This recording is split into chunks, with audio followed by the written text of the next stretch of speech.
Boa noite, pessoal. Tudo bem aí? Vamos começar logo para não perder muito tempo para nossa aula. Tem bastante coisa para ver. Então, na última aula, nós falamos sobre a máquina virtual, né? Como configurar um laboratório para análise de malware. E nós falamos sobre aquelas configurações de rede, qual tipo de configuração de rede é mais recomendada, qual é mais segura, tudo mais. Aí ficou faltando fazer o laboratório daquela aula sobre a simulação de rede com o FakeNet.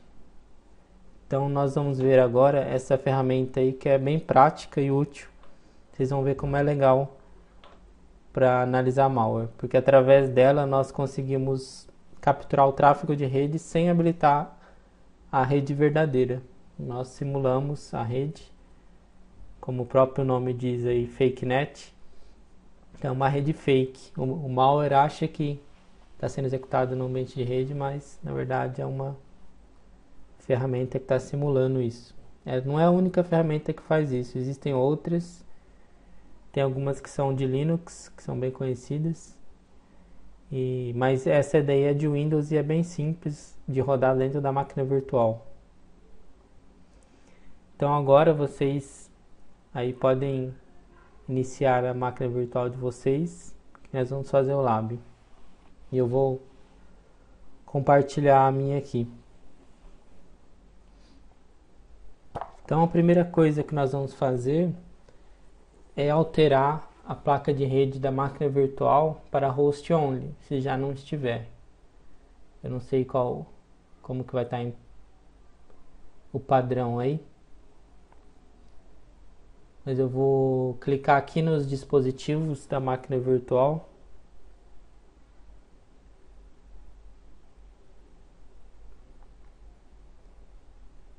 E nos adaptadores de rede. Você não está conseguindo visualizar, Leandro? Os outros estão conseguindo visualizar a minha máquina virtual?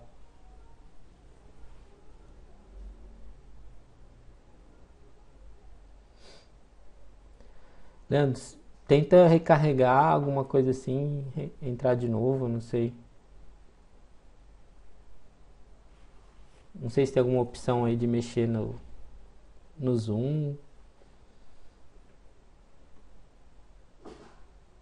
Beleza.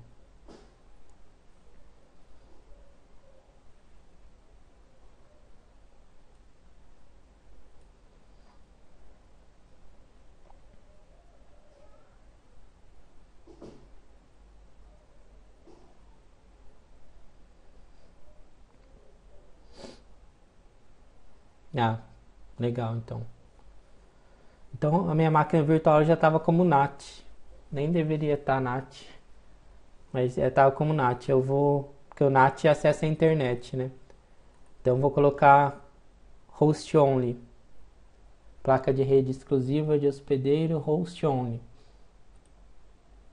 Eu vou dar OK aqui. E aí nós não temos acesso à internet. Se vocês conferirem o IP aqui, ó, ele ganha um IP privado, ó, 192.168.56.101. Se eu for pingar alguma coisa fora, não vai funcionar. Eu só consigo pingar a minha máquina física verdadeira, né? Meu hospedeiro. Ó, vou dar um ipconfig aqui na minha máquina física.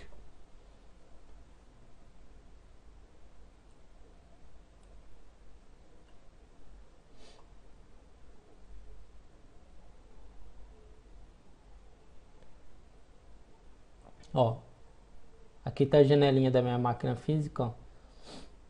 A placa de rede virtual, ó, Ethernet VirtualBox Host Only, ó, 192.168.56.1.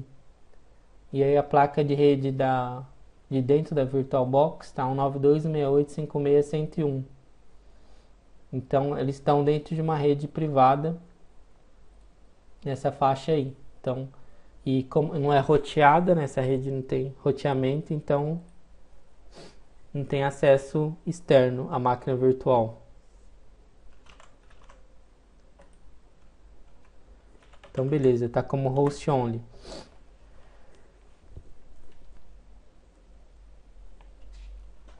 A ferramenta FakeNet ela já está instalada aí e ela é uma ferramenta de linha de comando. Então nós vamos lá no prompt, lá em C2.tools, tem um diretório FakeNet.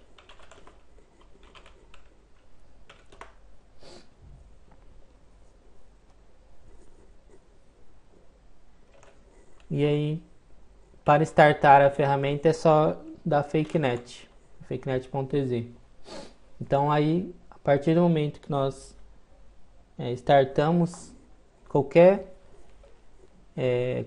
comunicação de rede que for solicitada pela máquina virtual, a ferramenta vai responder. Então pode startar a ferramenta aí, vou dar Enter. Ela dá as mensagens, ó, que está ouvindo no SSL, porta 8080, porta 80, ICMP, DNS. Então ele está ouvindo esses serviços aí.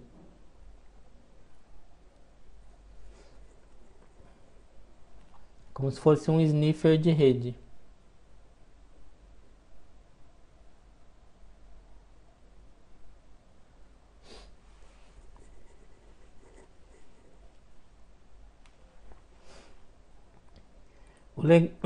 O legal da FakeNet é que ela consegue responder requisições.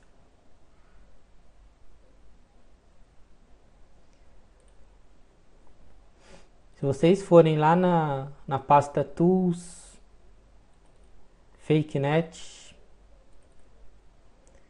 tem uma pasta chamada Default Files. Deixa eu pôr em detalhes aqui.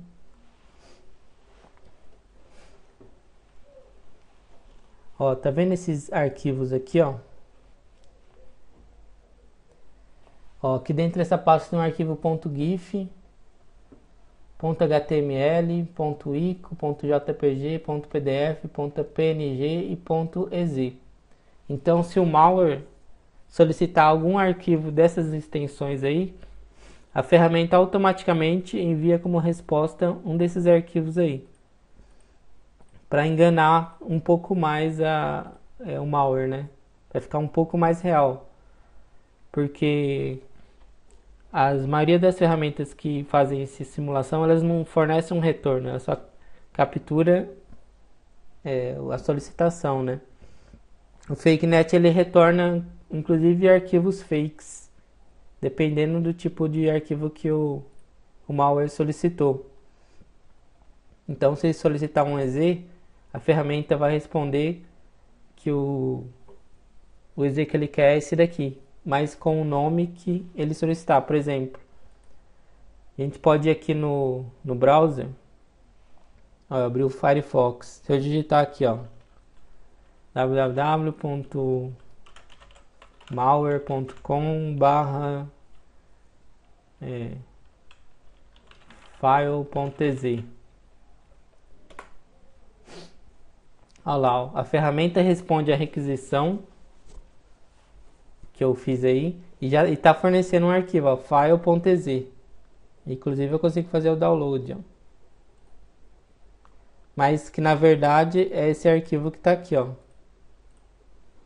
Lógico que quando o malware ele vai fazer a requisição, vai fazer o download do arquivo, mas quando ele lê o arquivo que ele fez o download, ele vai ver que não é o arquivo que ele quer, né?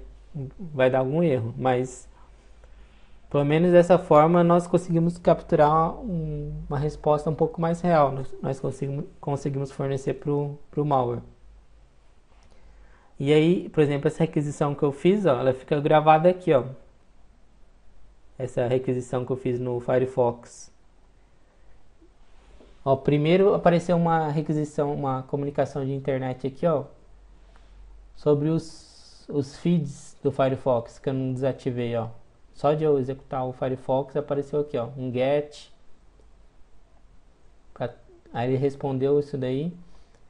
E aí depois, ó, teve uma requisição DNS para o site www.malware.com, que não existe, mas qualquer nome que ponha ele responde. E aí depois o get para o file.exe. Então ele respondeu a tudo isso daí. O netstat, Bruno. Deixa eu tentar o netstat aqui.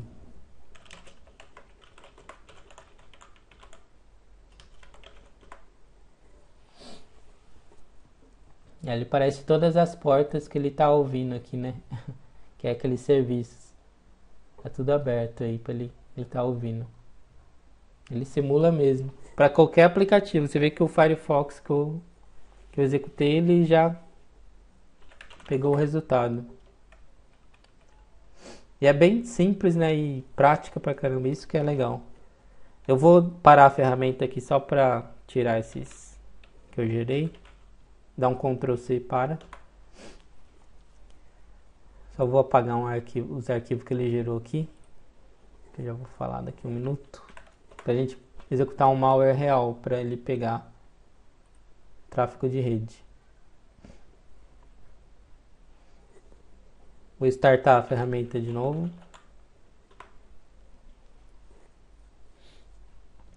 Outra coisa. Para qualquer HTML, qualquer página que for solicitada, ele vai fornecer a página padrão aqui, ó, quer ver? O www.google.com.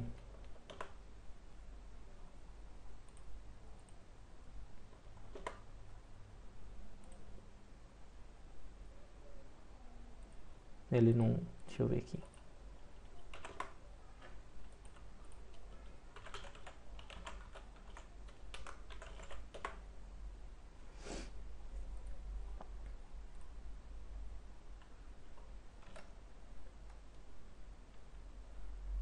Ele gera o backup que eu vou falar.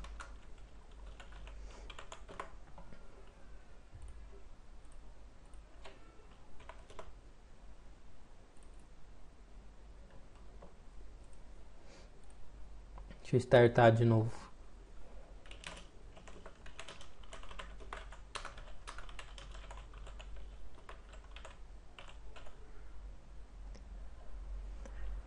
Não, Anderson, ele funciona qualquer comunicação HTTP, DNS, ICMP. É as portas que ele ouve aqui, ó. Aquele da listagem, ó. Ele ouve na 465, SSL, porta 25. 25 acho que é SMTP, né? SMTP. Envio de e-mail. 8080, etc. Então, qualquer requisição desse tipo, ele vai responder. Deixa eu só ver aqui que ele não mostrou. Agora sim. Ó, a página HTML dele, qualquer, por exemplo, eu digitei aqui, ó, google.com. Ele respondeu para essa requisição. E para qualquer HTML que seja solicitado, que aqui no caso seria o index, né? Ele fornece essa página aqui, que na verdade é o manual dele, é o README da ferramenta, README.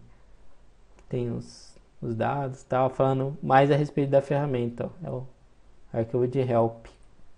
Inclusive tem mais detalhes aí do que ele suporta.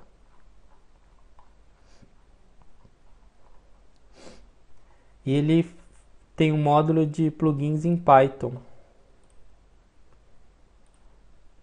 Parece que dá para adicionar extensão para ele, que ó, extensões.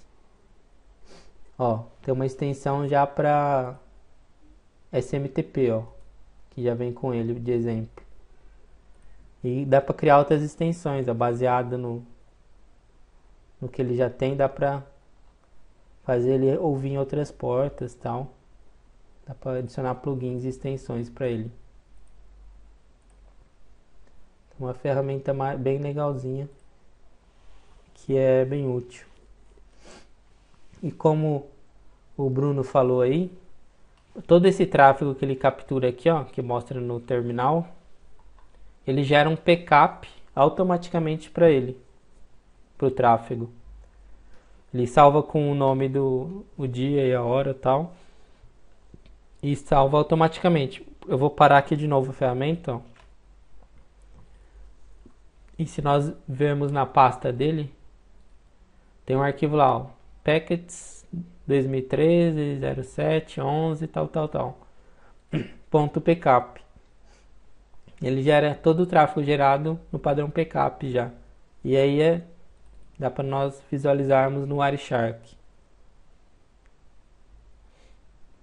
Lógico que os hosts não são os reais, né? São localhost. Mas a comunicação, ó, dá para nós visualizarmos, ó. Os gets, né? As requisições, o que forneceu de retorno. Lógico que o retorno também vai ser sempre aqueles arquivos fakes. Se for HTML, vai ser aquele lá do help. Aqui, ó, vai ser sempre esses arquivos aqui que ele vai responder. E lógico, como eu disse, em algum momento o malware vai descobrir que o arquivo é falso. Mas nós já conseguiríamos pegar o que ele estava solicitando. E o melhor de tudo, sem habilitar a internet real, né? Tá tudo em localhost. O malware não escapa. E a ferramenta foi feita pelos os autores do livro do Practical Malware Analysis. Então vamos agora pegar um malware real, só para ver o tráfego de rede dele. Então eu apaguei o backup que ele gerou. Vou fechar aqui tudo. Então lá na pasta de labs tem o lab 3. Deixa eu ver qual que é esse lab. 301. Lab 301. Tem um .ez aí, ó. Então eu vou copiar esse executável lá no C2 pontos.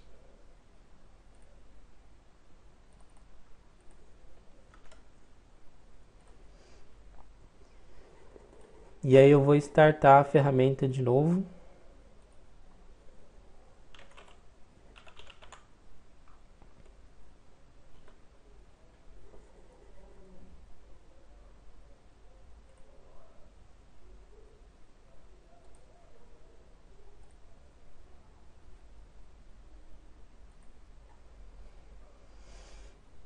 E agora eu vou executar o malware com 2 cliques mesmo. Aqui eu só estou monitorando a rede. Só vou monitorar a rede. Lógico que numa análise mais detalhada nós faríamos outras etapas também. Mas nesse momento só vamos ver a rede para demonstrar o FakeNet em ação. Então vou clicar aqui no Lab 301 para executar. Executou, deu um erro aí, pode ignorar. É o malware que está executando e fazendo tudo que ele quiser na máquina.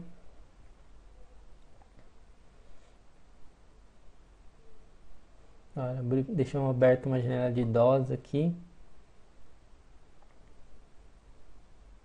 Ele deve ter criado, já criou um arquivo executável não sei onde. Eu vou fechar já ele. Matar o processo aqui, deixa eu ver. Pode finalizar ele do jeito que der.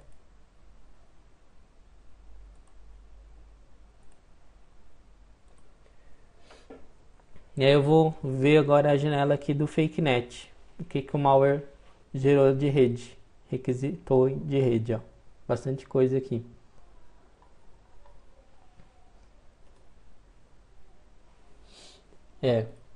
Ó, aqui então a gente vê, ó, a primeira coisa que ele fez foi DNS, né, consulta DNS é o Dropbox. E depois ele deu um get, ó. Get um arquivo chamado método s.swf.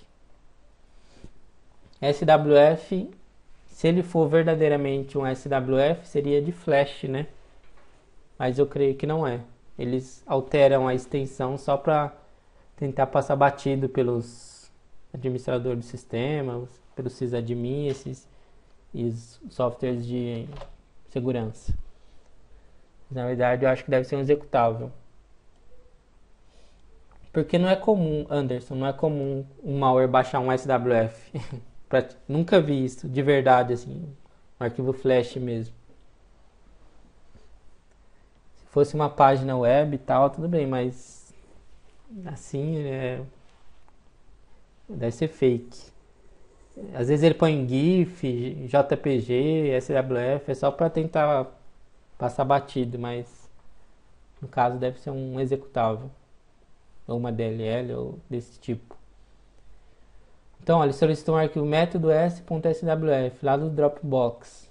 Depois outro arquivo, método d.swf, método l.swf, método aux.swf.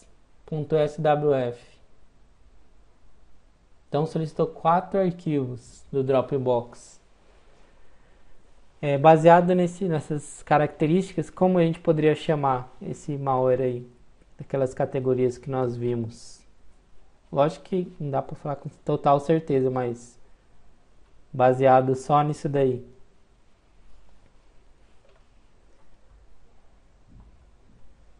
Em qual categoria será que ele se encaixaria?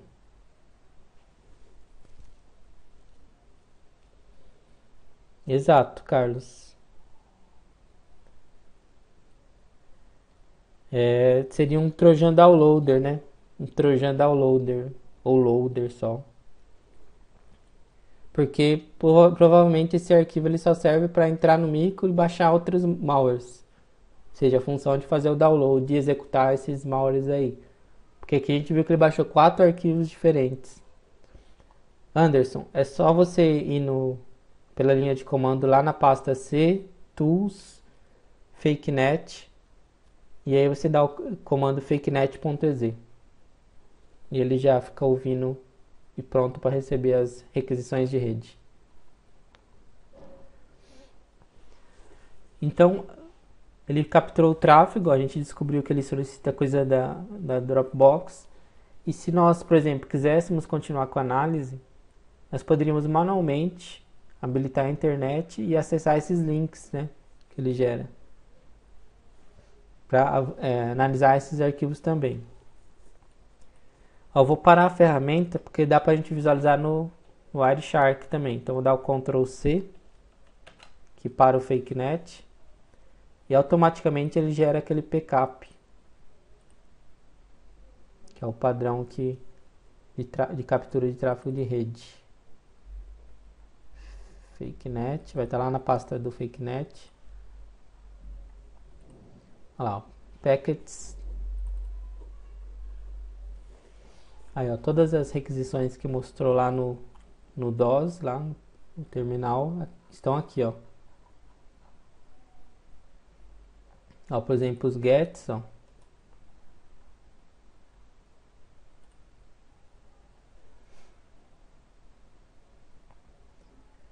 E o que interessa pra gente seria só o cabeçalho aqui da requisição, né? Porque o que ele transmite depois não tem importância, porque são aqueles arquivos fakes lá.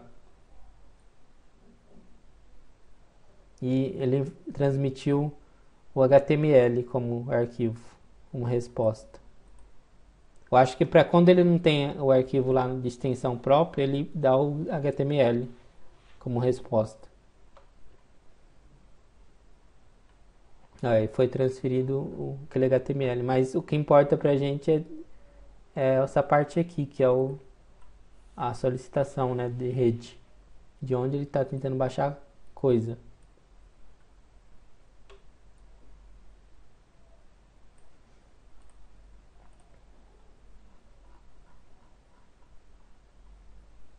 Então aí tem todas as solicitações.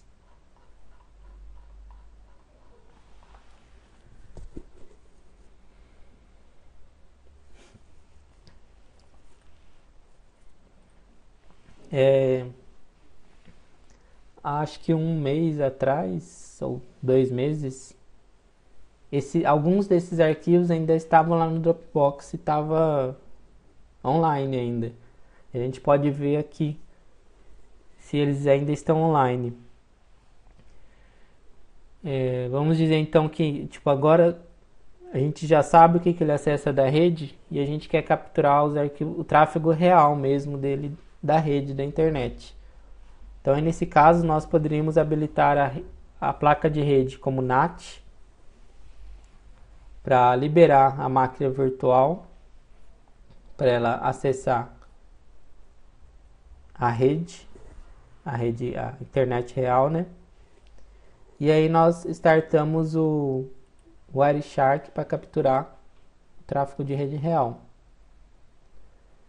Deixa eu ver se tem algum processo estranho rodando aqui.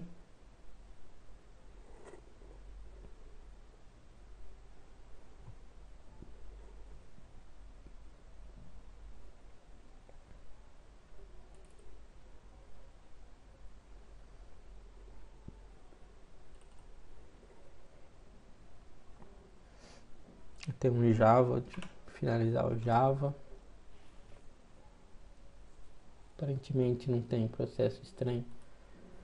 Eu vou habilitar a rede real para a máquina virtual. Aqui antes eu vou startar o Wireshark para capturar todo o tráfego de rede que for transmitido. Então, se vocês quiserem fazer isso aí também, então abre o Wireshark, que está aqui na área de trabalho.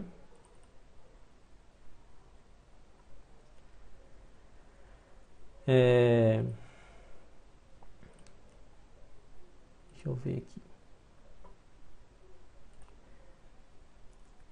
Eu vou habilitar agora a placa de rede, ó. Vou aqui em dispositivos, adaptadores de rede. Ó, de host only eu vou mudar para NAT. Vou dar OK.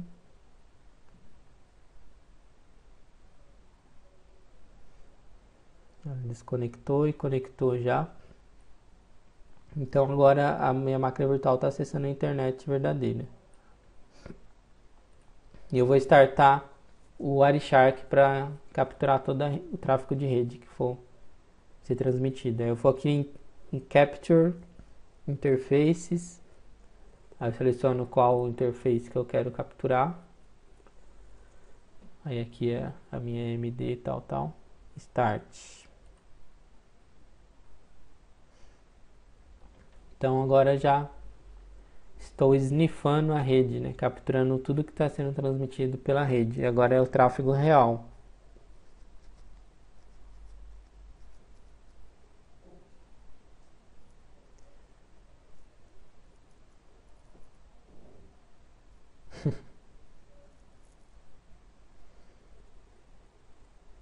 Beleza, Rafael.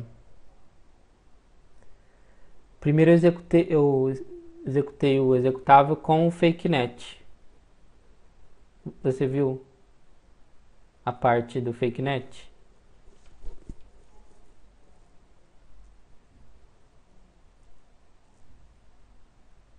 Tá, então eu não fiz nada ainda. Eu só agora mudei a placa de rede para NAT e startei o Wireshark para sniffar a rede real agora, né?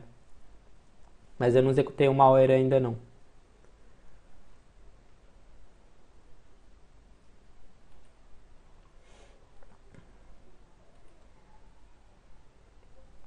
Então agora eu vou executar o malware para ver se ele ainda vai conseguir, se os arquivos ainda estão no ar, o que ele vai querer acessar de verdade no ambiente de rede. Eu não sei se, porque ele já foi infectado, não sei se ele vai executar de novo, mas se não executar eu restauro o snapshot e tento de novo. Então eu vou dar um enter aqui. Olha lá, tá gerando tráfego. Agora é tráfego real. Parece que tá no ar ainda alguns arquivos aí. Isso faz tempo, hein? Como é Dropbox, é mais difícil sair do ar, né? Porque tipo, quando é o servidor invadido, o servidor de alguém, que os caras invadem e hospedam o malware lá, os caras rapidinho já descobrem e tira do ar.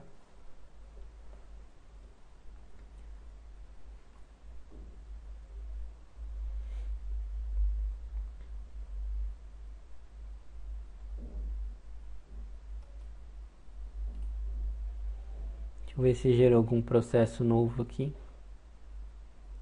Esse aqui é o Process Explorer, que para quem nunca viu, se vocês pedirem para abrir o gerenciador de tarefas, ele abre o Process Explorer, que é uma versão poderosa do gerenciador de tarefas. Então transmitiu aí bastante coisa. Então vamos ver o que foi transmitido. Ó, aqui ó, aquelas requisições DNS do dl.dropbox. Aqui a solicitação do arquivo método s.swf.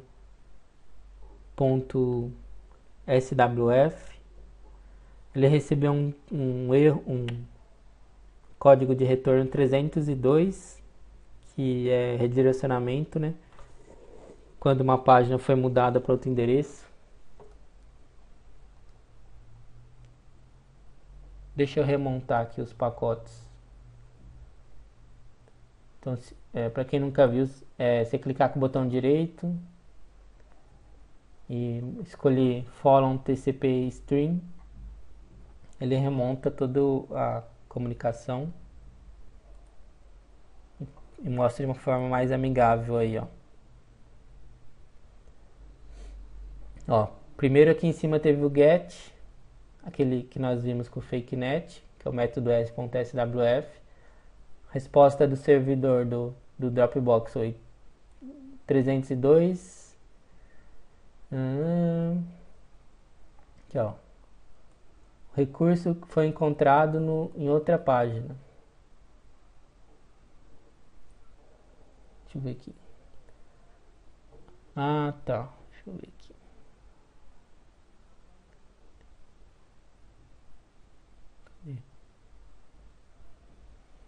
Porque antes estava como dl.dropbox.com. Aí acho que o próprio Dropbox falou, ó, agora é dl.dropboxusercontent.com. E aí aqui o código, a pasta é a mesma pasta que é do usuário, né? Aí ele até falou, você vai ser redirecionado automaticamente. Aí depois surge de novo o segundo arquivo, requisição ao segundo arquivo, ao método d.swf, dá o mesmo erro, método L, dá o mesmo 302 e método aux também. Deixa eu ver se teve mais tráfego.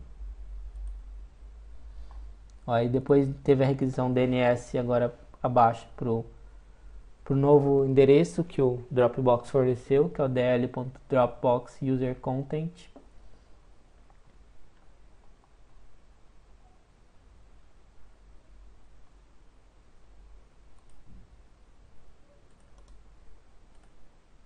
Ah, agora sim. E aí ele conseguiu baixar, ó. Com esse novo endereço ele foi redirecionado automaticamente. E o arquivo ainda continua no ar, o malware.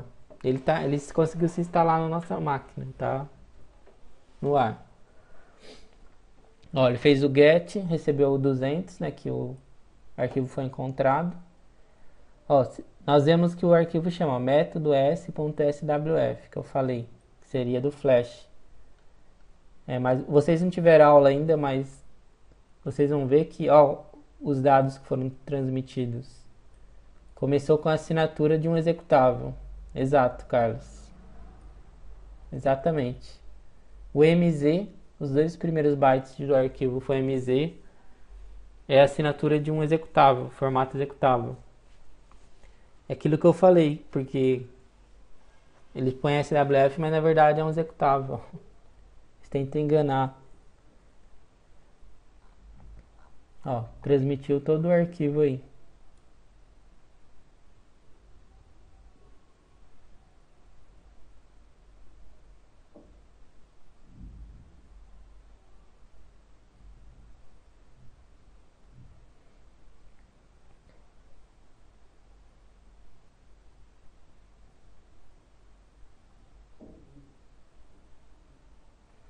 Tem as strings que estão dentro do arquivo, né?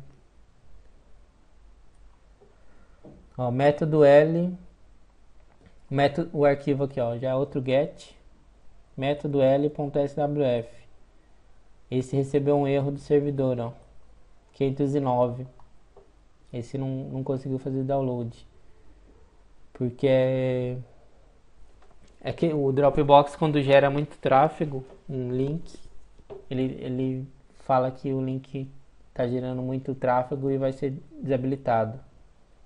Então o Dropbox desabilitou esse link, ó,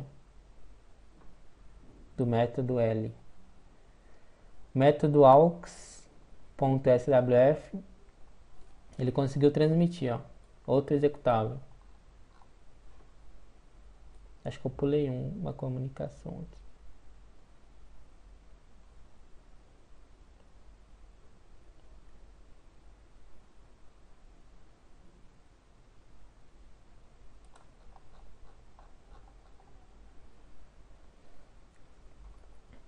Aqui, ó, método D conseguiu transmitir também, ó, outro arquivo PE, outro executável.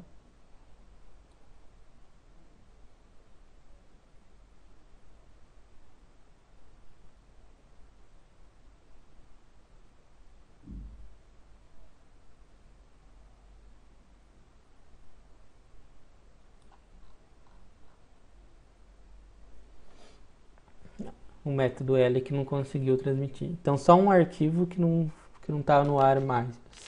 Na verdade devia estar no ar, mas o Dropbox desativou. É o método L. O resto ele transmitiu.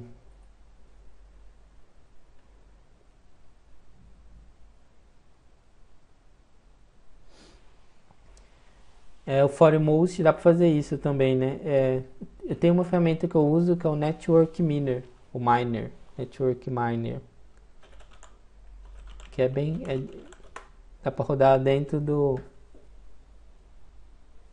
da máquina virtual também e extrai tudo da comunicação, todo tipo de arquivo que foi transmitido, JPG, executável, tal.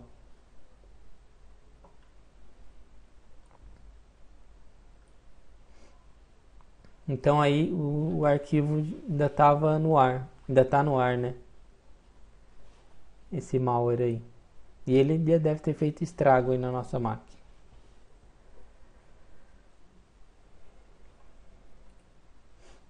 Então, quando lidamos com o tráfego de rede, nós temos essas duas alternativas aí. Primeiro, simular com o fake net. Depois, se quiser liberar, você põe a placa de rede em NAT e pode snifar e capturar com o Wireshark.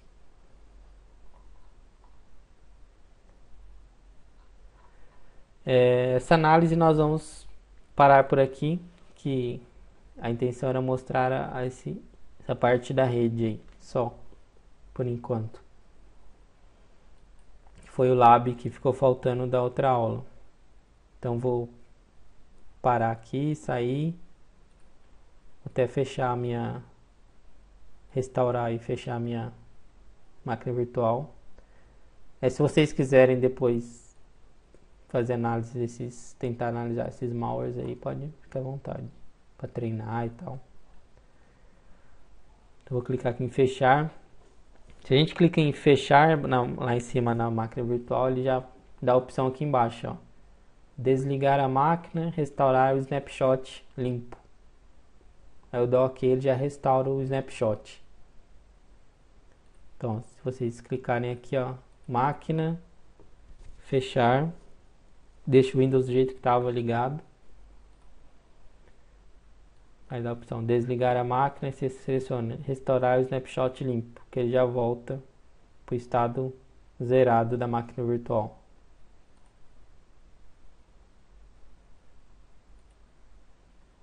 E ele já fechou.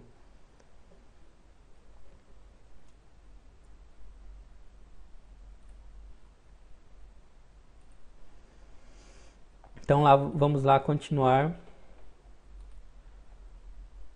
Hoje é a nossa aula de número 5. Só um minutinho que eu vou pôr o slide aqui.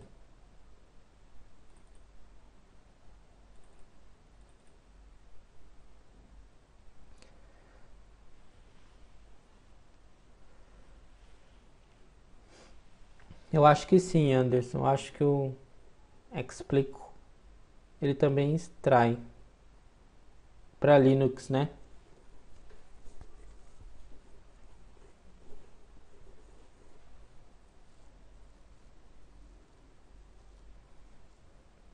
Ele também eu já usei há bastante tempo atrás esse daí.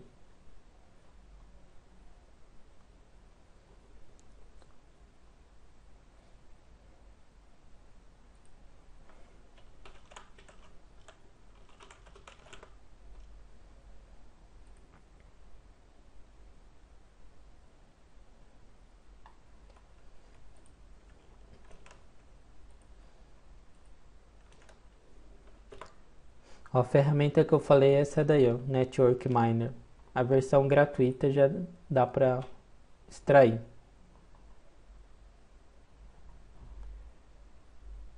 A única coisa chata dessa ferramenta é que ela necessita do...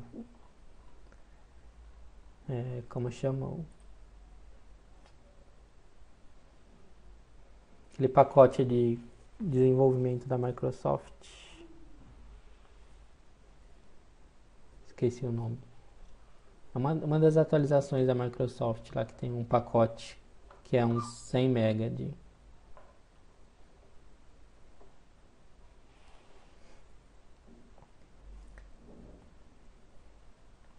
Então agora nós vamos falar sobre executáveis, as etapas, algumas etapas para analisar malware do tipo executável.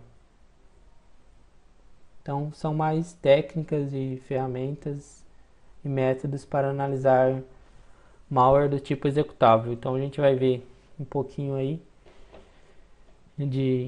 da teoria e aí a gente vai iniciar o lab. No lab a gente vai lidar com aquelas strings criptografadas, como que a gente pode descriptografá-las ou desofuscá-las. Então vamos lá. Então, trabalhando com executáveis. Então, quando nós vamos analisar um executável, geralmente nós seguimos algumas etapas pré-estabelecidas dessa análise aí. Nesse caso, nós estamos falando da análise estática. A análise que nós não executamos o malware na máquina. Às vezes a gente executa só um trecho do código do malware com a ajuda do debugger, mas não é aquela execução que nós executamos o malware para observar o comportamento dele no sistema operacional, as alterações dele no sistema operacional. Por exemplo, a que a gente acabou de fazer agora, monitorando a rede, entra na análise que nós chamamos de dinâmica, porque nós ativamos as ferramentas, no caso o FakeNet ou o Wireshark, depois nós executamos o malware, ele fez as alterações no sistema, várias alterações, e aí nós paramos o malware, né? Ou ele executa e termina sozinho, e aí nós pegamos os relatórios das ferramentas e analisamos. Esse tipo de análise que nós fizemos com a rede é chamada de análise dinâmica. Lógico que essa análise dinâmica não é só a rede, nós fizemos a rede só para mostrar sobre a rede, mas nós vamos ver vários outros métodos de processos, registro do Windows, sistemas de arquivos. E aí, análise estática, nós pegamos o arquivo do malware, né, no executável, e com a ajuda de ferramentas nós tentamos entender o que ele faz ou tentamos extrair informações sobre ele, sem executá-lo. Exato, Anderson. A análise dinâmica é a mesma coisa que a análise comportamental. Esses são sinônimos.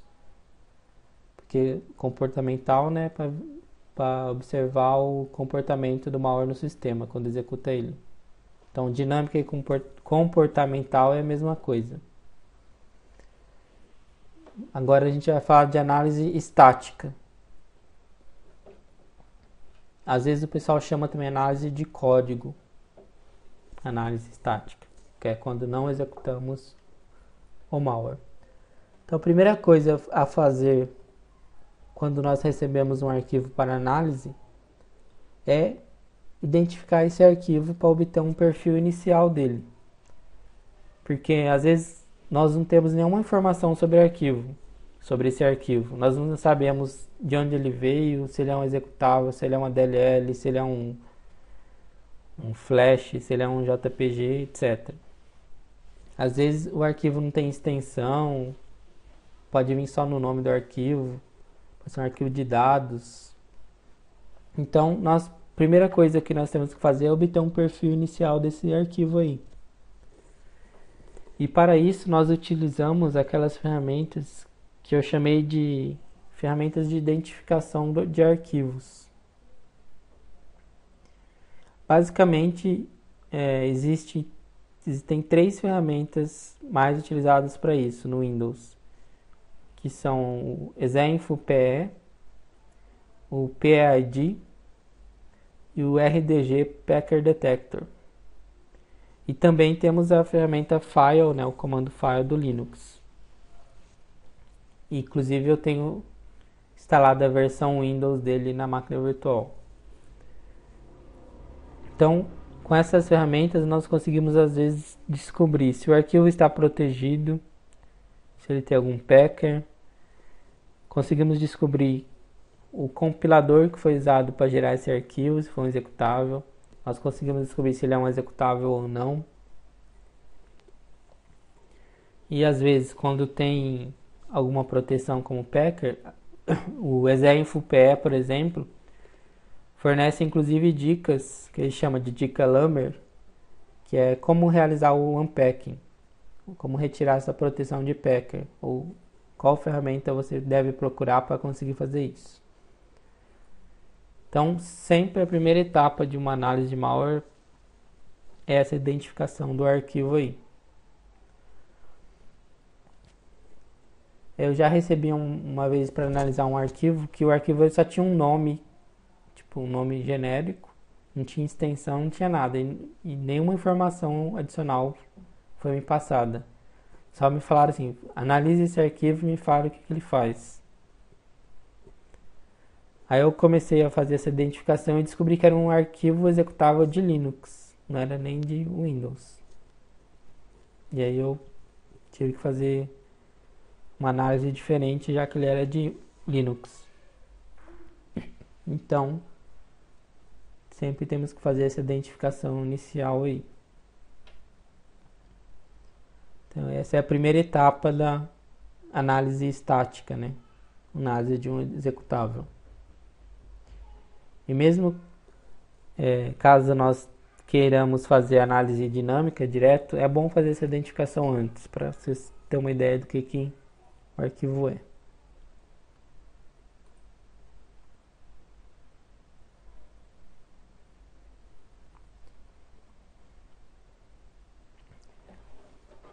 Pessoal, só um momentinho que eu vou pegar água ali do lado. Já volto, peraí.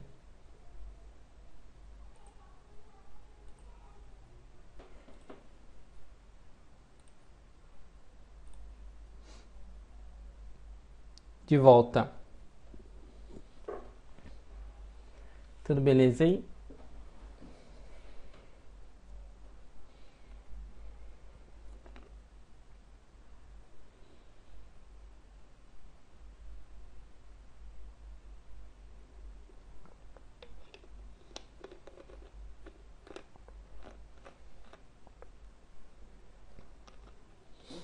Então vamos lá, continuar.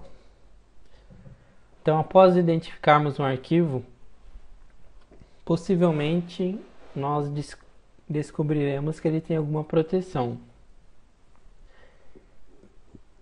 Caso ele tenha proteção, nós teremos que retirá-la para fazer análise estática. Se nós queremos fazer análise estática e o arquivo tem uma proteção, não tem outro jeito. Nós temos que retirar essa proteção para nós conseguirmos obter alguma informação útil do arquivo. E nesse caso, quando eu falo em proteção, na maioria das vezes é um packer, é que a gente chama de packer. E aí, se nós tentarmos analisar o arquivo com a proteção, nós não vamos conseguir nada. Então, se identificamos que um arquivo tem proteção, temos que retirá-la. O método mais simples de retirar um packer é tentar encontrar alguma ferramenta ou método que faça o unpacking automático. Para alguns packers é possível fazer isso.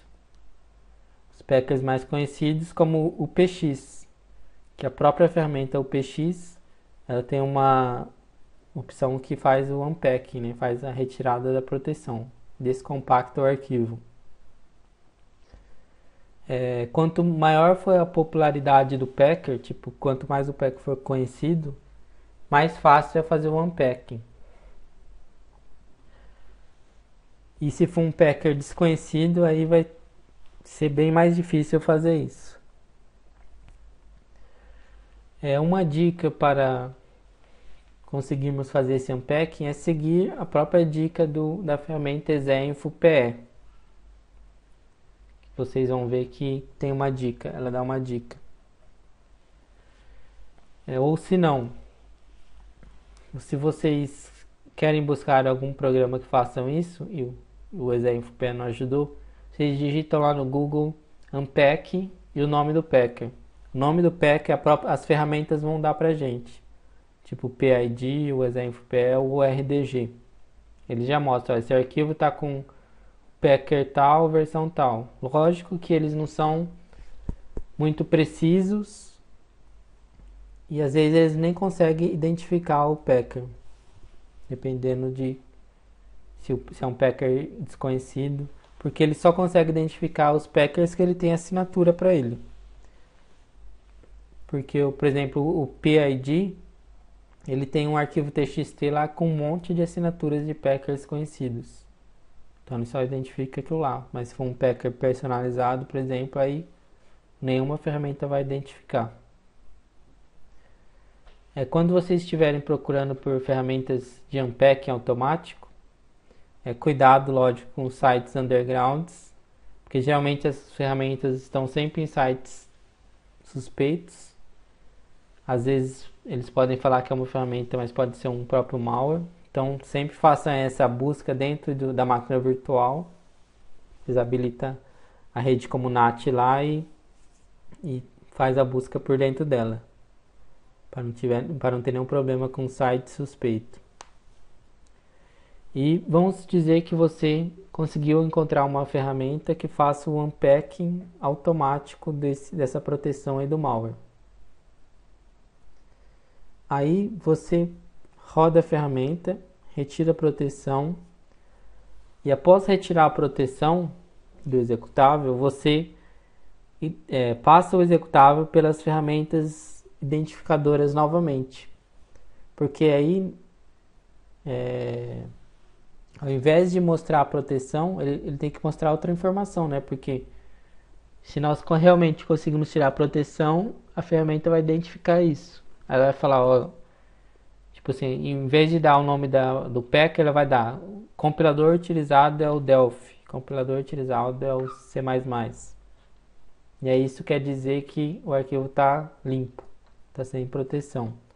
Sempre que a ferramenta der como resultado o nome de um compilador, é porque o executável está sem proteção. E aí dá para a gente analisar com as outras ferramentas. Esse método que eu estou falando de unpacking é um método automático, com uso de ferramentas prontas para isso. Porque o pessoal que mexe muito com isso, eles descobrem um novo packer, aí vão lá, criam uma ferramenta para desfazer essa proteção e disponibiliza para o pessoal. Beleza, aí você baixa essa ferramenta, usando o seu arquivo e tira a proteção. Isso seria o o cenário ideal, né? Perfeito. Mas muitas vezes os unpackers não funcionam. Muitas vezes, não são poucas não.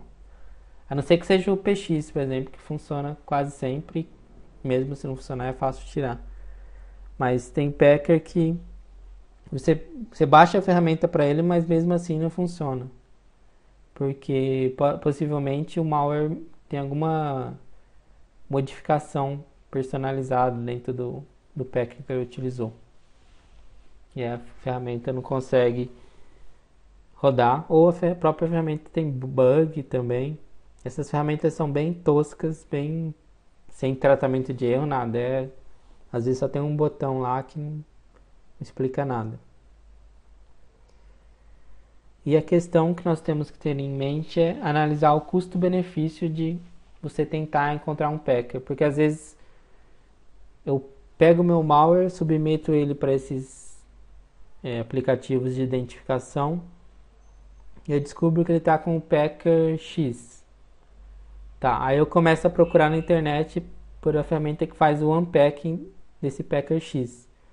Aí eu fico horas e horas, dias procurando e não acho nada. Aí você tem que analisar se compensa você continuar essa busca por uma tool que faça isso automaticamente, ou compensa você partir para outros métodos de análise. Lá no final do curso nós vamos ter análise de unpacking manual, que é uma das formas de você também fazer o unpacking.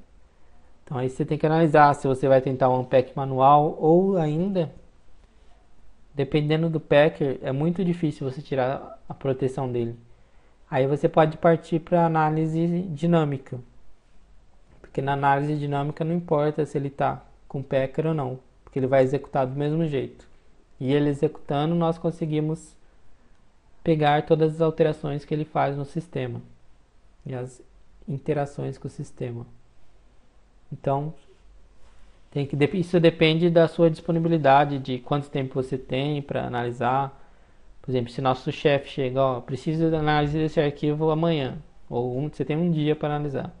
Aí a gente não pode perder muito tempo para buscar um packer por horas e horas na internet. Temos que tentar outras abordagens. Então, pensando novamente no cenário ideal, vamos supor que nosso arquivo estava com um packer. Aí nós fomos na internet, encontramos a ferramenta que faz o unpacking e conseguimos tirar a proteção. Aí nosso arquivo estaria pronto para iniciar a análise estática. Então aí nós continuamos aqui nas etapas. A próxima etapa, que é muito comum de fazermos, é buscar as strings do arquivo. Se nós tentarmos buscar as strings com o arquivo com packer, nós não obteremos nenhuma string útil. Não vamos conseguir visualizar nada. Por isso que temos que retirar, inclusive para visualizar as strings. Então, com as strings, as strings servem também para nós termos um perfil inicial do arquivo.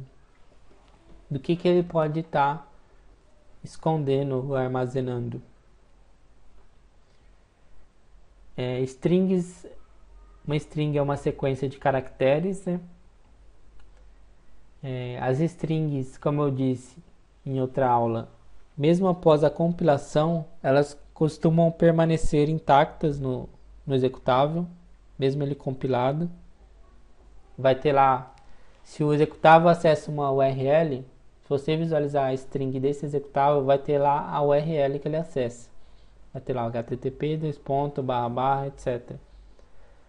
Então, as strings geralmente escondem mensagens, URLs, conexão com banco de dados, caminhos de arquivos, onde o malware cria arquivo,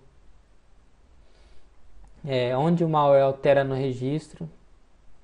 Então, as strings podem revelar bastante coisa. Mas nós nunca devemos pegar como verdade, sempre verdade, que não é porque o malware tem a string que ele vai usar aquela string. Porque o autor do malware pode simplesmente pôr uma string fake lá dentro só para enganar a análise. E é a coisa mais simples do mundo fazer isso. Ele poderia fazer isso facilmente. Por exemplo, ele pode pôr um endereço de e-mail lá no meio do código-fonte dele. Aí nós olhamos o endereço de e-mail e pensamos, ele deve capturar os dados e enviar para esse e-mail. Mas pode estar lá só para enganar. Então, as strings elas servem para dar uma visão geral, né? Mas não é porque tem a string que nós temos que tomar como verdade. Mas na maioria das vezes elas são verdadeiras. É difícil encontrar uma string fake assim. Então as strings elas podem ter dois formatos, o formato ASCII e o formato Unicode. O formato ASCII, cada caractere tem 1 byte, ele ocupa 1 byte. 1 byte é 8 bits. Então nesse primeiro tabela aqui nós vemos a palavra malware no formato ASCII. Então o caractere 4D em hexadecimal equivale à letra M na tabela ASCII. Então aqui nós vemos embaixo o hexadecimal da tabela ASCII e a letra de cada hexadecimal equivalente. Então se vocês procurarem em qualquer tabela ASCII aí que tiver na internet, vocês vão ver que esses são os valores de cada letra. E como que o programa sabe que uma string terminou? É através do terminador null.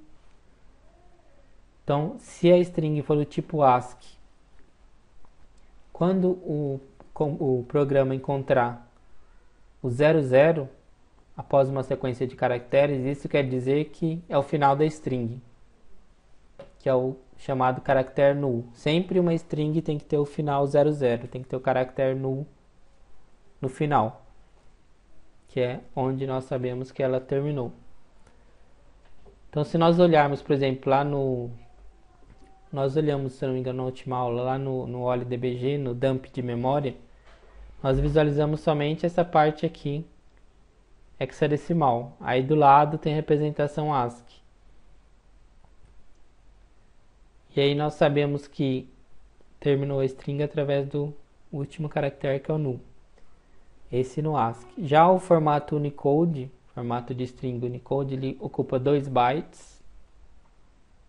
Ele foi criado para suportar os idiomas asiáticos, árabes, esses caracteres não padrões que tem nos alfabetos.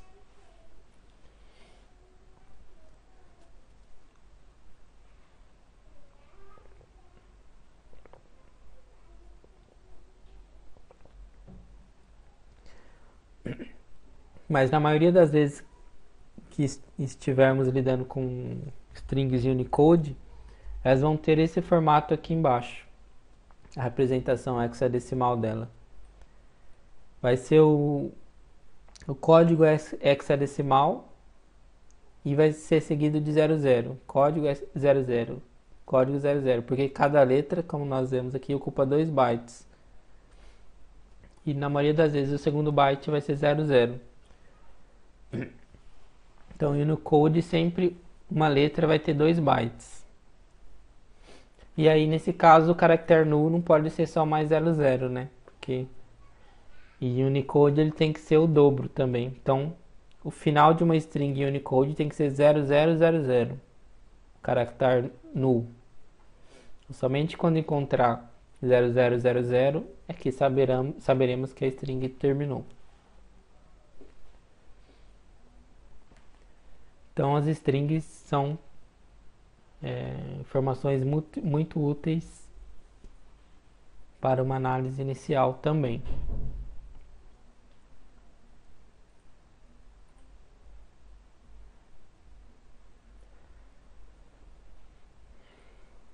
E como eu já disse, sabendo que as strings dão pistas boas para o analista de malware, os os autores dos malwares começaram a tentar esconder essas strings aí, porque eles viram que as strings ficavam expostas mesmo após a compilação.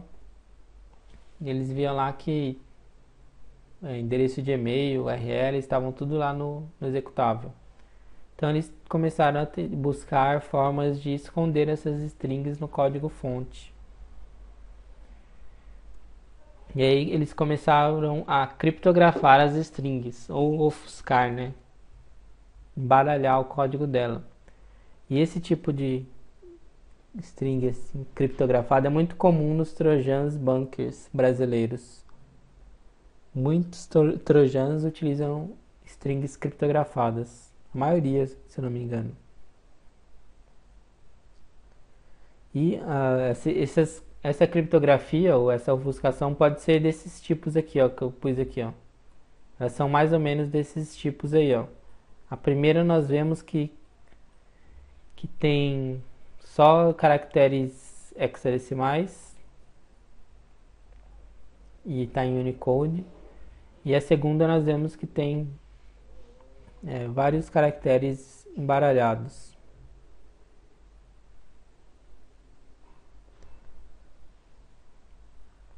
Anderson, eu não analisei ainda não, mas eu tenho exatamente, eu recebi um ontem para analisar. Eu não comecei a análise ainda. Porque geralmente eu analisava os malwares mais do tipo bancário, essas coisas. Mas eu recebi um para análise. Depende do... Eu não creio que seja mais complexo, não. Os mais complexos são aqueles que eu falei que são usados em espionagem pelas nações, né? Esses ataques iniciados pelas nações, tipo o Stuxnet, o Flame. Mas se for, eu não sei se... Eu não creio que eles sejam mais complexos, não. Tipo, se for APT para uma empresa específica, assim. Depende de quem é o atacante, né? Se o atacante for alguém poderoso, com certeza vai ser complexo. Mas se for alguém mais simples, um programador mais comum, o malware vai ser mais comum. Sim, Anderson, eu posso falar assim. Quando eu terminar a análise, eu falo o que ele fazia, como que ele era. Eu nem cheguei a abrir ele ainda. Então, se nós nos depararmos com esse tipo de string, um arquivo, um executável, pode-se suspeitar que são strings que estão ofuscadas. Não são strings comuns. E uma coisa que pra gente funciona é que quase sempre a função que faz a descriptografia dessas strings geralmente está pouco abaixo da string criptografada. Porque a string criptografada geralmente é passada como parâmetro para uma função que faz a descriptografia em tempo real. E aí nós identificamos essa função aí e conseguimos obter a versão da string sem a criptografia. Nós vamos ver isso no nosso lab.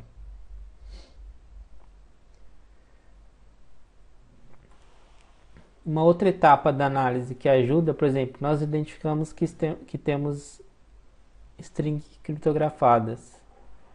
E aí nós podemos partir para a etapa do debugging. Como nós vimos em outra aula, o debugging auxilia na execução de trechos de código. E ele permite alterar instruções e valores em tempo real. Todas aquelas instruções assembly que nós vimos no OLDBG, na última aula, nós conseguimos alterá-las todas. Alterar a instrução, alterar retorno de função, conseguimos manipular todo o código. Então, o debugging ajuda bastante na análise também.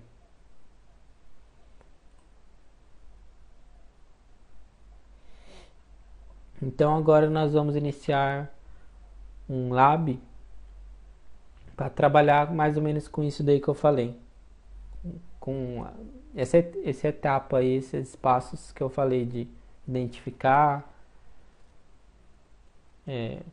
achar as strings, descompactar, usar o debug. Pois não, Anderson, pode fazer.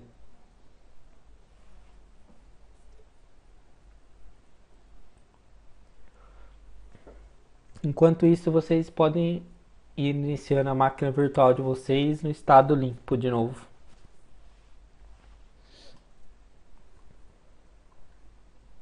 E deixe a rede como host only.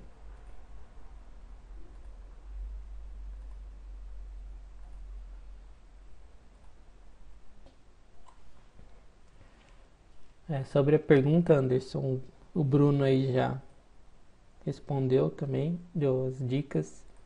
Depende, né? Se você tiver suspeita de um computador, aí existem várias ferramentas que você pode utilizar para identificar a presença de um malware.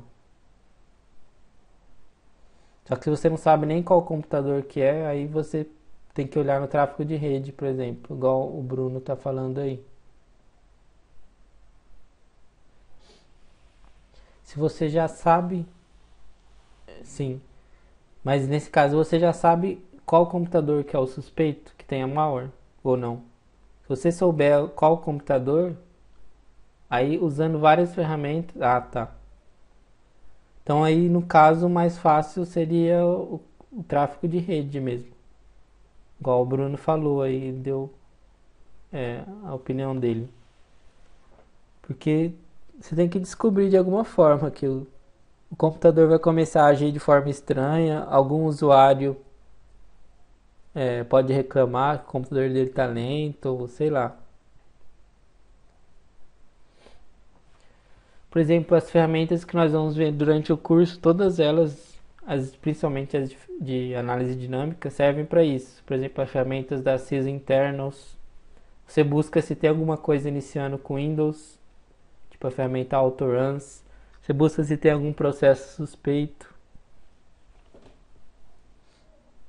Mas você tem que ter a prática de saber o que é suspeito e o que não é suspeito. Tipo, você abre a ferramenta autoruns e ela vai mostrar tudo que inicia com Windows. Você tem que bater o olho e saber mais ou menos o que é próprio do Windows e o que não pode ser do Windows. Você abre os processos também, qual processo está rodando. E as próprias ferramentas fornecem mais informações sobre cada processo. Ou seja, esse processo começou a partir do C2 pontos. Aí já é mais suspeito. Esse aqui começou a partir do System32.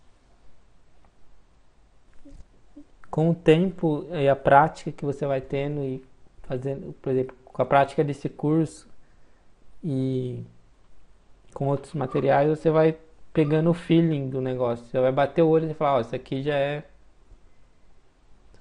suspeito, isso aqui não, isso aqui é do Windows. A questão é treinar bastante, usar as ferramentas, técnicas. Creio que até o final do curso você vai saber bem mais o que fazer, como começar uma análise desse tipo.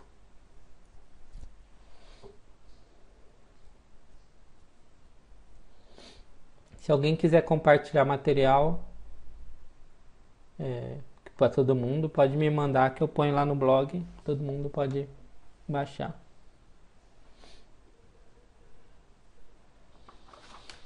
Então vamos lá, a primeira coisa que nós vamos fazer é pegar o executável desse lab, que é o 401.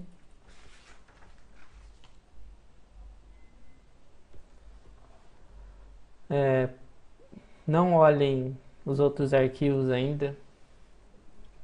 Pega só o lab 401.scr, por favor. Copia ele no outra pasta aí no C2 pontos, por exemplo.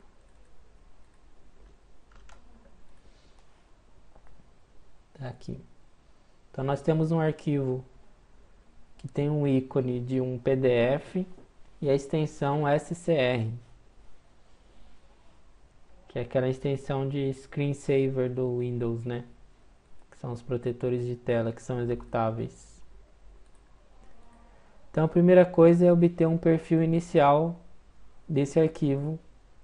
E para isso nós temos o PID, o ExeInfoPE e o RDG Packer Detector. No meu são essas três ferramentas que estão aqui, ó. Então vou abrir o PID primeiro. Isso, Lab 401.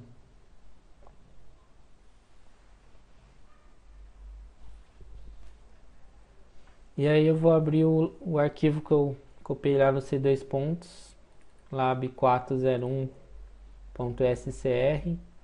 Eu vou abrir aqui no PID.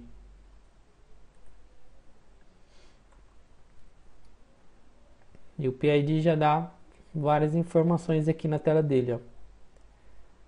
Muitas dessas informações aqui nós saberemos interpretar mais quando nós fizermos a aula do arquivo PE, do formato PE.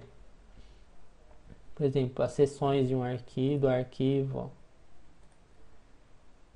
entry point, offset e tal. Nesse momento o que importa para nós é essa resposta aqui, ó, essa string que o PID dá pra gente, ó. O que ele tá falando aqui, ó? O PX 0.89.6 1.02 tananã, Marcos e Laszlo. Isso aqui quer dizer que o PID encontrou o Packer, o PX nesse arquivo nosso aí, esse malware aí. Então, o malware possivelmente está protegido com o PX. Quando estivermos realizando uma análise dessa, é bom sempre pegar o resultado de outras ferramentas também. Porque às vezes o que uma ferramenta fala, o outra não fala, ou uma fala diferente da outra, ou alguma não dá resultado, mas a outra a gente consegue. Então sempre é bom tirar como prova o resultado de outras ferramentas também. Então vou abrir o ExeInfoPE, que é outra ferramenta de identificação de arquivo. Ela está aqui. Ah, tá. Essa versão acho que está com problema. Ele dá problema para executar no Windows aí. Depois de algumas tentativas ele abriu. A máquina virtual está com uma versão mais antiga do ExeInfoPE. Se vocês quiserem baixar, tem uma versão nova já. Deixa eu ver aqui se eu consigo abrir. Vou pegar o link.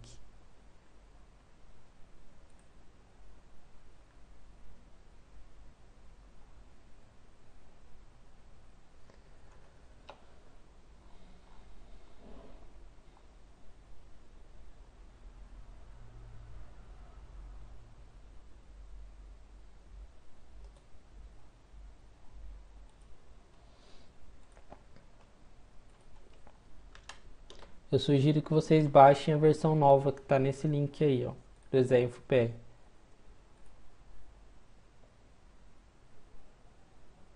E aí vocês vão ter que copiar lá para dentro da máquina virtual também. Porque a versão que tá, ela é um pouco mais antiga e está dando problema para executar com Windows, ó. Ela às vezes não abre. Eu acho que o Windows reconhece como um vírus ela. Eu vou copiar a versão nova aqui para minha máquina. Vou adicionar uma pasta compartilhada.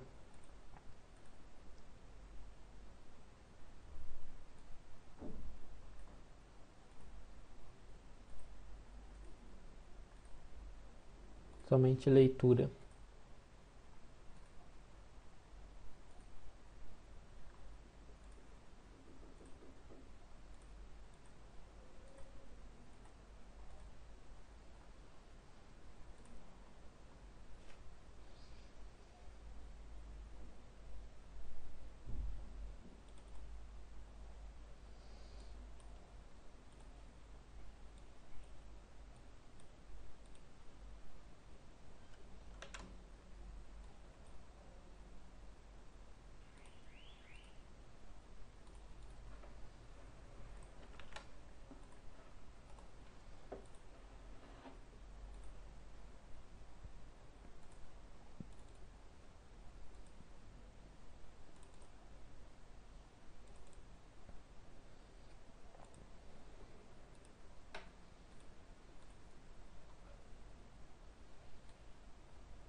Deixa eu baixar aqui a versão nova, acho que a minha tá antiga aqui no meu computador.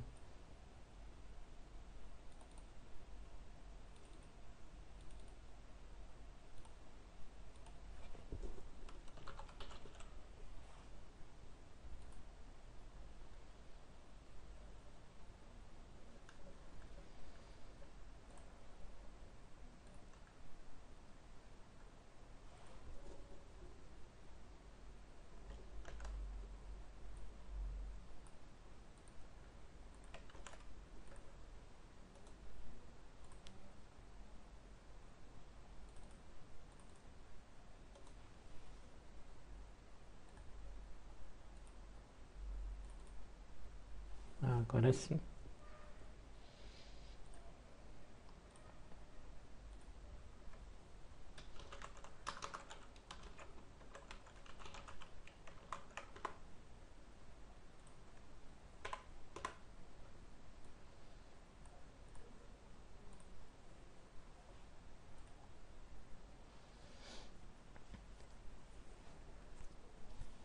O ZenFPE não precisa de instalação, não.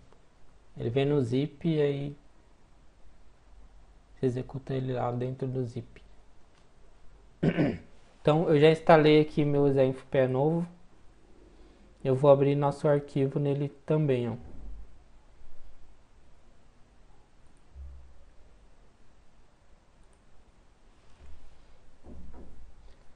Então tá lá no C2 pontos, lab 401.scr.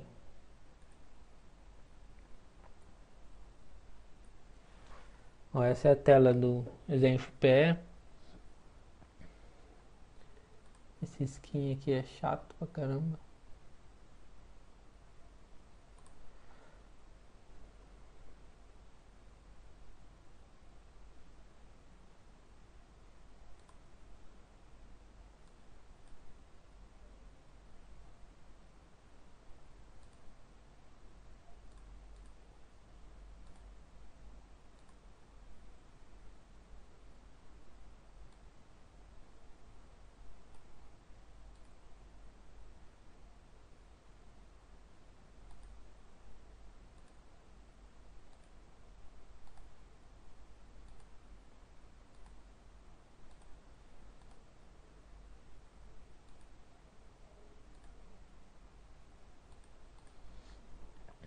Pronto, mudei o skin aqui da ferramenta. Ó, então aqui o ZenFPE nessa linha que ele fala, ó, o PX foi detectado também. A imagem é um executável 32 bits. E aí aqui tem aquele campo que eu falei que é a Lamer Info. Lamer Info, Help Hint é um Unpack Info. Que é dica para os novatos. Como que faz o unpack? Ó, a própria ferramenta fala, ó, unpack, o px.ez-d e dá o link onde que você encontra o px para você fazer o unpacking. Então a própria ferramenta já fala isso pra gente. E para os outros packers ela tenta dar alguma dica também.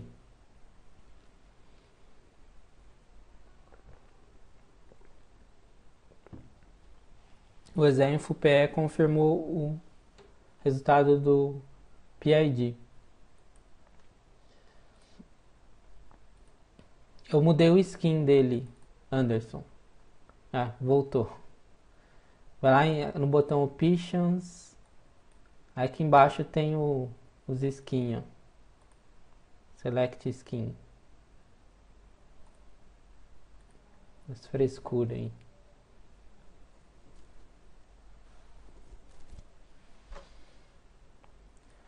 Então o arquivo tá com o PX, que é o packer. Ó.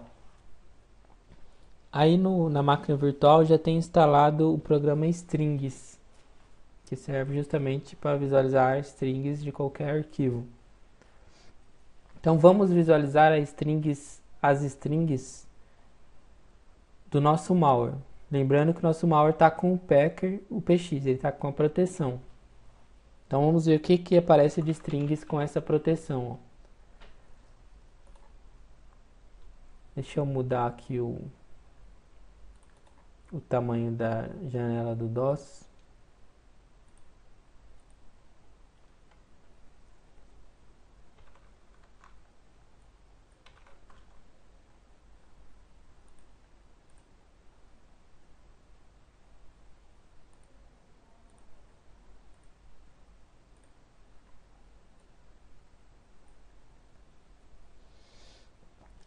Então eu digito aqui strings e o nome do arquivo lab401.scr.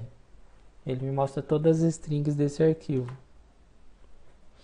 Vou redirecionar a saída do arquivo para um txt. Vou dar de novo aqui. strings1.txt.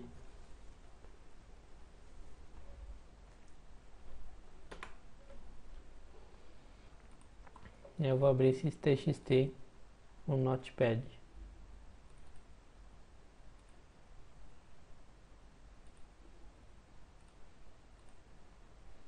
Ok. Aqui estão as strings desse malware nosso que está com o PX. Ó, o PX, Project 1. Essas strings aqui, ó, que são poucos caracteres e caracteres aleatórios, a gente chama de lixo. Isso aqui é lixo. São strings que não tem utilidade nenhuma. Então essas strings não significam nada pra gente. Aqui tem uma palavra, load.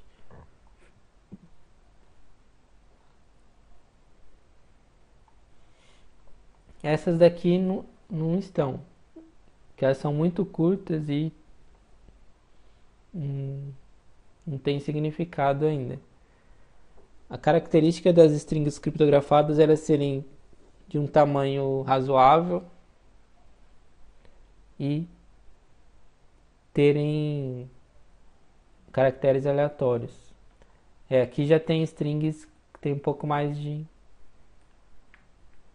significado mesmo. Ó. Arquivos de programas Microsoft Visual Studio VB98. Então isso aqui já dá uma dica de qual compilador que o cara pode ter usado. O Visual Studio.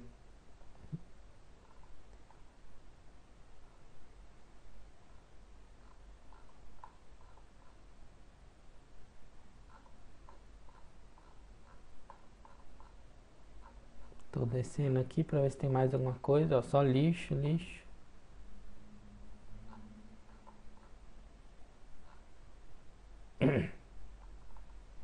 Isso aqui não tem significado nenhum. Aqui tem alguns nomes, ó. Original file name, loader bb3.ez, algumas DLLs e terminou. Então, quase não tem informação útil nessas strings aí, né? Tem o nome do Visual, teve só aquele caminho lá do Visual Studio, nome de um executável. Não teve nada muito significativo. Então o malware está com proteção nesse caso, está com o PX ainda. Então vamos tirar a proteção para ver se ajuda na análise. Então para tirar o PX é muito simples.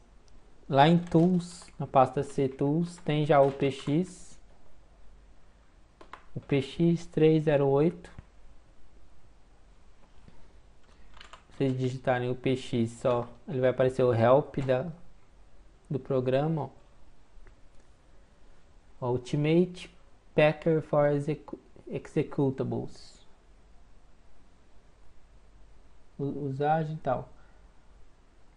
Ó, e nós vemos que há uma opção, ó, a "-d", ó, decompress, justamente para tirar a proteção dele.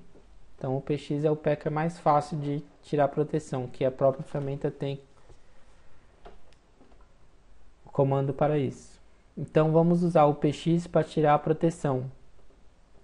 Então vou dar o px menos d e o caminho do nosso malware, que está com o px. c:/lab401.scr.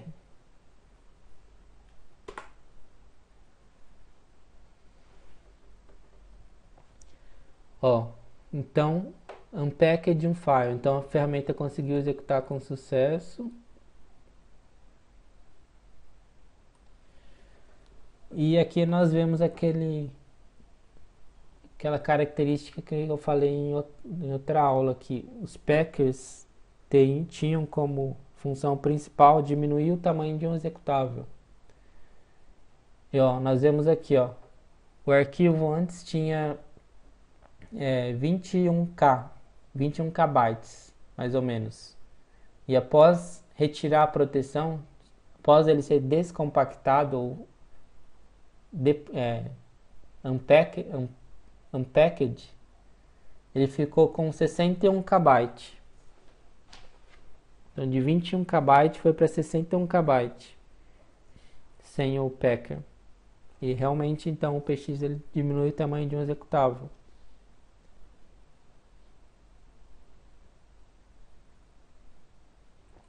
É o px essa. É o packer e o px.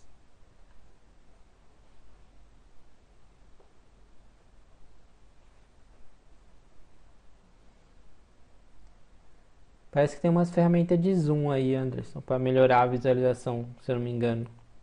Aumentar o zoom dá para você aumentar o zoom da minha tela, eu acho.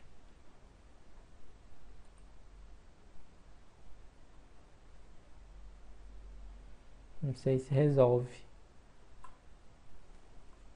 Acho que tem uma lupa, eu acho. Eu não sei porque não aparece para mim também.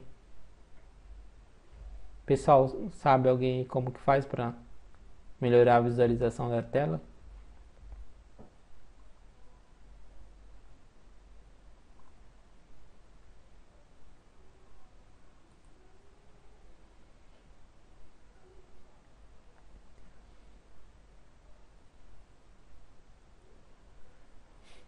Então agora nós temos o nosso malware sem a proteção, ó.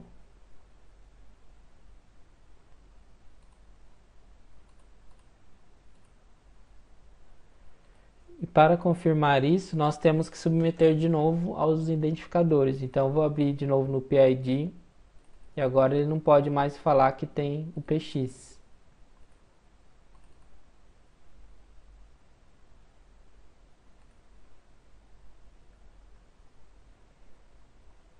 Ó, abri de novo o Lab 401 no PID e ó, que apareceu Microsoft Visual Basic 5 ou 6. Então realmente a proteção foi tirada do px. E se eu for no exemplo PE, ele também vai mostrar que tirou o px.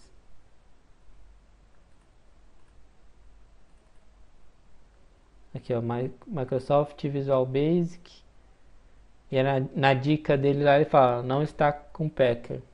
Tenta o Disassemble ou OLDBG ou outros aí. Então agora o arquivo está sem proteção para analisarmos.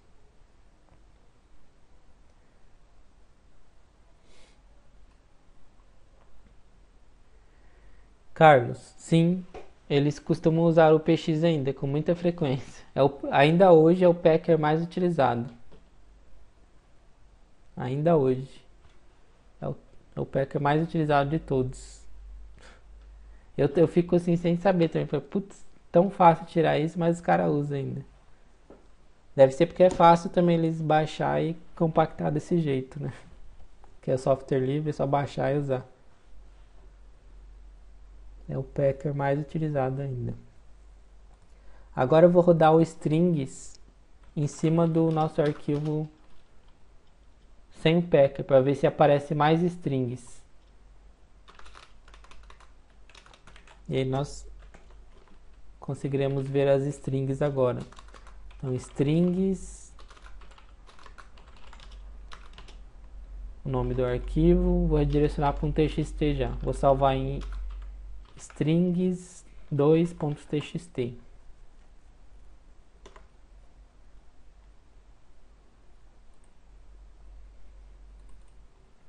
Ó, agora essa é a versão das strings sem o px.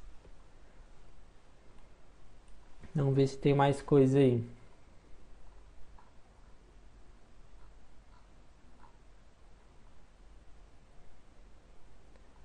Ó, esse daqui não tinha antes, ó. Esse caminho aqui. Tinha outro que era do Visual Basic só. Ó, que legal. C:/documentos e settings / Dilma / desktop / loader Beibal / project1.vbp.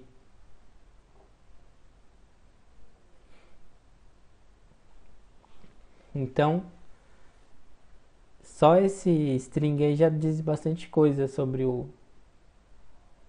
projeto do cara. O que dá pra gente extrair aqui? Que ele estava no Windows. Dentro do Windows ele tinha um usuário chamado Dilma, possivelmente, né? E dentro do desktop, lá no desktop tinha uma pasta chamada Loader Beibal e tinha o projeto 1, que era de Visual Basic. É o caminho onde ele salvou o projeto do malware dele, o código fonte do Visual Basic. E ele tinha o usuário Dilma. Isso é bom em forense, tipo para a polícia. Vamos dizer que a polícia faz a apreensão de um computador e lá no computador acha o usuário Dilma e acha essa pasta aqui. Ela pode fazer a atribuição de que esse malware foi executado foi feito naquele computador, né? E aí dá para provar que realmente aquele computador foi usado para fazer esse malware. Se ele encontrar essa pasta aqui, esse caminho.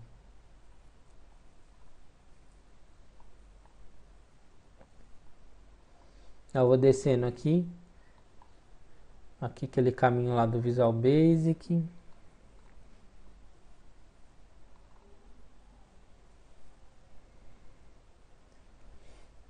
Algumas funções relacionadas a registro do Windows, reg, create key, criação de chave no registro, nome de DLL. Ó, aqui, essas strings, elas sim são suspeitas, ó. Porque elas têm caracteres aleatórios e elas são de um comprimento razoável. E apesar de elas serem aleatórias, elas são meio parecidas umas com as outras. O padrão, assim. Ó. Essas strings já são suspeitas, que merecem uma análise mais cuidadosa. Aqui vemos várias funções do Visual Basic. Ó, aqui mais strings suspeitas, ó.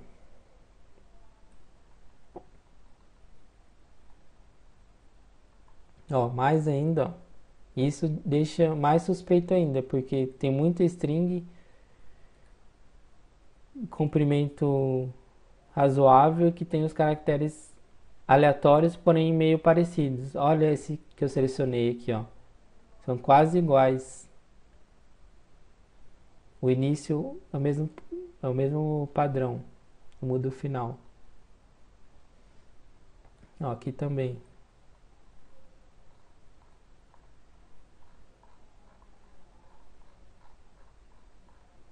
Aqui é lixo. Mais funções do BB.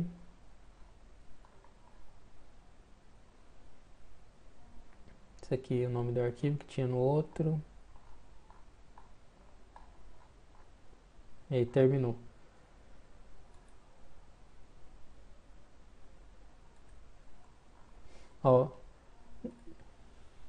nessa versão de strings sem o PX, foram encontradas 715 strings, linhas, né? Na outra, tô abrindo aqui, ó.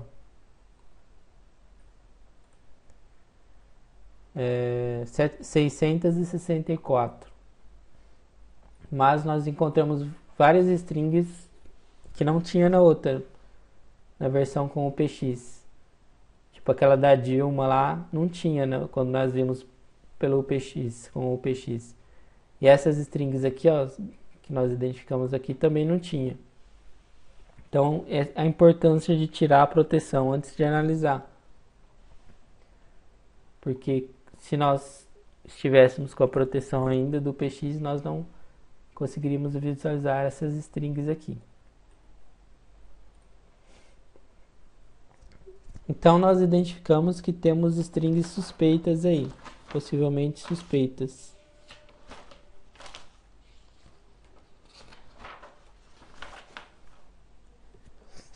Aí nós teríamos que partir para tentar descobrir o que essas strings estão escondendo e se elas realmente estão escondendo alguma coisa.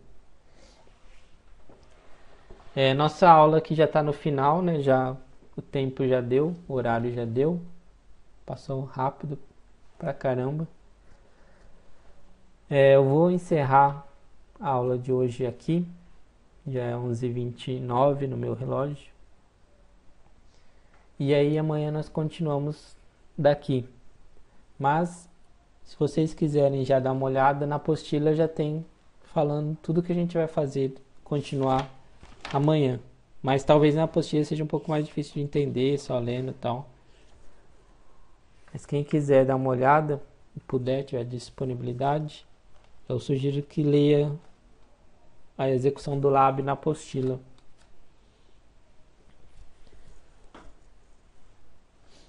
O livro é o que tem muita coisa mesmo. Esse livro aí é essencial para quem quer trabalhar com análise de malware, ele é a base, tem muita coisa boa.